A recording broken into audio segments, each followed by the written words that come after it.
পরিশ্রমী ডাকাত। একটা গ্রামে একজন ডাকাত থাকত। ও চুরি ডাকাতি করে যা কিছু পেত ও সেটা গরিবদের মধ্যে দান করে দিত।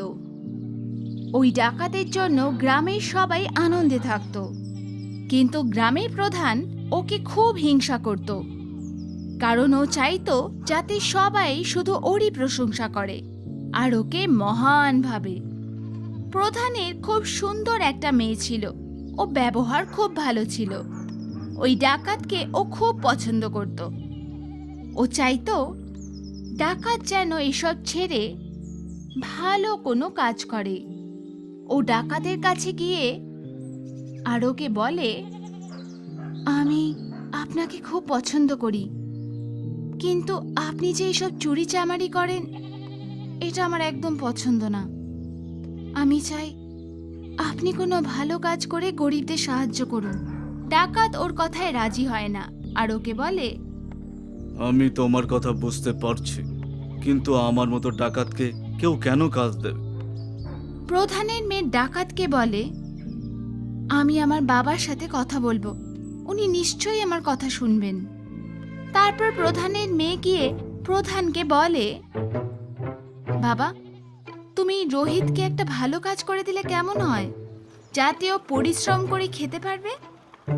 প্রধান বলে, চুপ করো, তুমি ওকে নিয়ে অত ভাবছো কেন? যাও গিয়ে নিজের কাজ করো। প্রধানের মেয়ে চুপচাপ ওখান থেকে চলে যায়। তারপর ও রোহিত ডাকাতের কাছে যায় আর ওকে সব কথা বলে। ডাকাত প্রধানের মেয়েকে বলে, আমি আগেই বলেছিলাম আমায় কেউ কাজ দেবে না। প্রধানের মেয়ে ডাকাতকে বলে, তুমি বাইরে কোথাও গিয়ে থাকলে কেমন হয়? ওখানে তোমাকে কেউ চিনবেও না, আর তুমি ভালো কাজও পেয়ে যাবে। ডাকাত ওর কথায় মেনে নেয় আর অন্য জায়গায় চলে যায়। প্রধান যখন জানতে পারে যে রোহিত ডাকাত গ্রাম ছেড়ে চলে গেছে, তখন ও খুব খুশি হয়ে যায় আর ভাবে যে এখন গ্রামের লোকেরা শুধু আমারই প্রশংসা করবে। ওদিকে ডাকাত শহরে চলে আসে আর ওখানে একটা জামা কাপড়ের দোকানে কাজ করতে থাকে। আস্তে আস্তে রোহিত ডাকাত অনেক টাকা জমিয়ে ফেলে। তারপরও নিজের জামা কাপড়ের ব্যবসা শুরু করে। ওর ব্যবসা আস্তে আস্তে খুব ভালো চলতে থাকে। ও খুব খুশি হয় আর ভাবে, এখন আমি সৎভাবে পরিশ্রম করে রোজগার করতে পারি। আমি এই ব্যবসা গ্রামে চালু করলে কেমন হবে? আমার রোজগারও ভালো হবে আর গ্রামের লোকেদেরও বাইরে গিয়ে কেনাকাটি করতে হবে না। ও গ্রামের জন্য রওনা দেয়। যখন ও গ্রামে ফিরে আসে, গ্রামের সবাই ওকে দেখে খুব খুশি হয়। ডাকাত রোহিত গ্রামেই ওর জামা কাপড়ের দোকান দেয়। প্রধানের মেয়ে যখন এই ঘটনাটা জানতে পারে, তখন ও খুব খুশি হয় আর রোহিতের কাছে এসে ওকে শুভেচ্ছা জানায়। কিছুদিন কাটার পরে প্রধানের মেয়ে রোহিতকে বলে, এখন আমাদের সম্পর্কের কথা বাবাকে বলা উচিত, তাই না? ডাকাত রোহিত বলে, কিন্তু প্রধান মশাই আমাদের সম্পর্ক কখনোই মেনে নেবেন না। প্রধানের মেয়ে বলে, আমি বাবাকে বলবো যে আমি রোহিতকে খুব পছন্দ করি আর ওকে আমার জীবন সঙ্গী বানাতে চাই। তারপর প্রধানের মেয়ে গিয়ে ওর বাবাকে সব কথা বলে। প্রধান ভাবে যে রোহিত আর আগের মতো নেই, শুধরে গেছে আর পরিশ্রম করে রোজগার করে। প্রধান মেনে নেয় আর খুশি হয়ে রোহিতের সাথে ওর মেয়ের বিয়ে দিয়ে দেয়। তারপর ওরা সবাই আনন্দের সাথে থাকতে থাকে। পরিশ্রমের ফল। পালামপুর গ্রামে রমেশ নামের একটা ছেলে থাকতো। ও খুবই ভালো স্বভাবের ছিল, গরিবদের সাহায্য করত। ওর এই স্বভাবের জন্য গ্রামের লোকেরাও ওকে খুব ভালোবাসতো। ওর দুয়ারে কোনো গরিব এলে ও তাকে খালি হাতে ফেরত পাঠাতো না। একদিন রমেশের মা বাবা বলে, বাবু, এবার তোমার বিয়ে করা উচিত। তোমার বয়সও হয়ে গেছে, তুমি বিয়ের যোগ্যও হয়ে গেছো। রমেশ বলে, করে নেব বাবা, কিন্তু কি করব, আমার পড়াশোনা তো শেষ হয়ে গেছে। কিন্তু আমি ভাবছিলাম শহরে যদি কোনো সরকারি চাকরি পেয়ে যায় তারপর বিয়ে করে নেব। ওর বাবা বলল,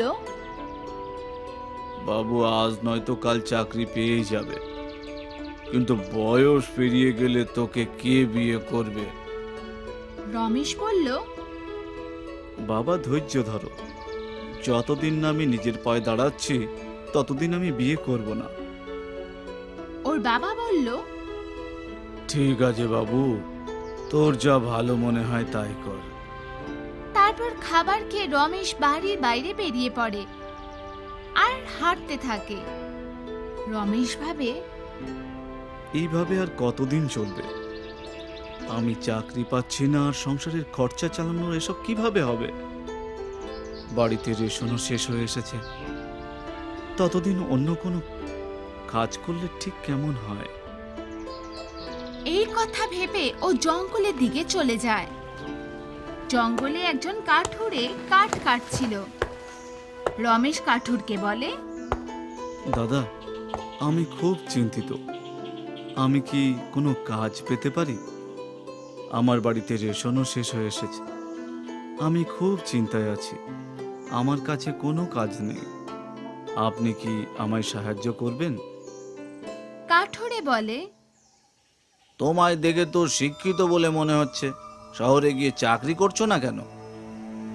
রমেশ কাঠুরকে বলে, করতে তো পারতাম, কিন্তু সমস্যা আছে, আমি শহরে ভালো চাকরি পেলেই আমি চাকরি করব, আপনি ততদিন আমায় কোনো কাজ দিন।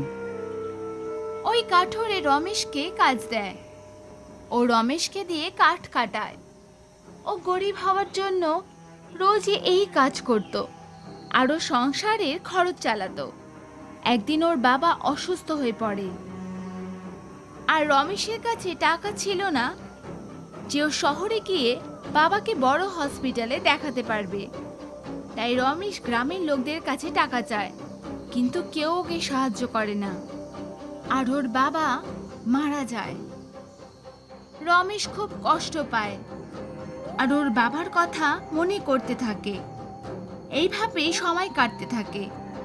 রমেশ দিনের বেলায় কাজ করত, কখনো কাঠ কাটতো, কখনো মজদুরি করত, আর রাতে পড়াশোনা করত।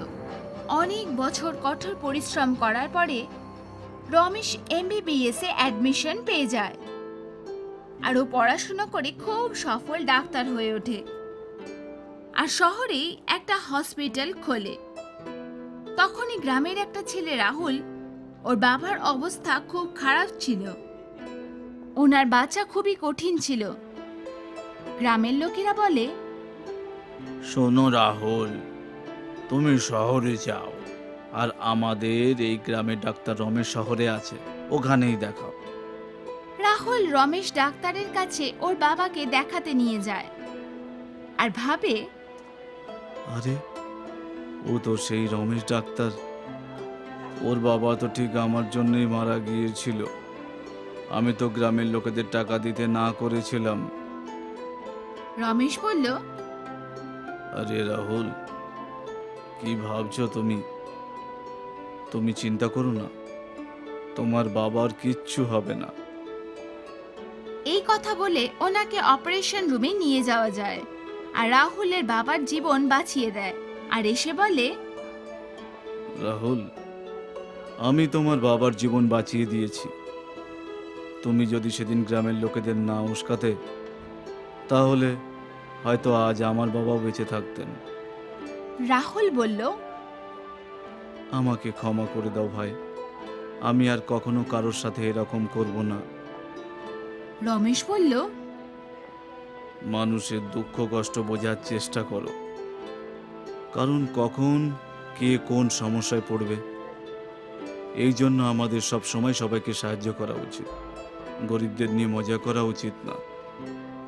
রাহুল বলে, ভাই রমেশ, আমাকে ক্ষমা করে দাও, আমি এবার থেকে মানুষের দুঃখ কষ্ট বুঝব আর লোকেদের সাহায্যও করব।